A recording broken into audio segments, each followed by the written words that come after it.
দোয়া একজন মুমিনের সবচেয়ে শক্তিশালী ইবাদত। এটি আল্লাহর প্রতি পূর্ণ নির্ভরতা, বিনয় এবং অসহায়ত্বের প্রকাশ। আল্লাহ তাআলা তার বান্দাদের দোয়া করতে উৎসাহিত করেছেন এবং কবুলের প্রতিশ্রুতিও দিয়েছেন। তবে এমন কিছু ভুল আছে যা দোয়া কবুল হওয়ার পথে বাধা সৃষ্টি করতে পারে। আল্লাহর সঙ্গে কাউকে শরিক করে দোয়া করা সবচেয়ে বড় ভুল। একইভাবে শরীয়তে প্রমাণিত নয় এমন উপায়ে উসিলা গ্রহণ করাও পরিহার করা উচিত। বিপদে পড়ে মৃত্যু কামনা করা, আখিরাতের শাস্তি দুনিয়াতেই চেয়ে নেওয়া এবং নিজের সন্তান বা সম্পদের বিরুদ্ধে বদদোয়া করাও ইসলামে নিরুৎসাহিত।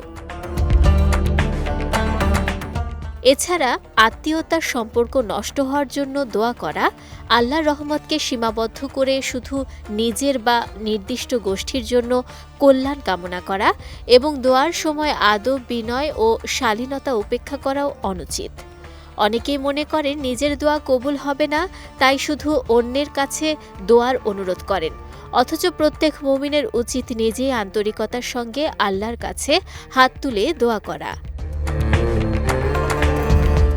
মনে রাখতে হবে, দোয়া কবুল হওয়া শুধু মুখের কথার উপর নির্ভর করে না, এর সঙ্গে জড়িয়ে আছে বিশুদ্ধ আকীদা, সঠিক নিয়ত, শরীয়তসম্মত পদ্ধতি এবং আন্তরিক হৃদয়।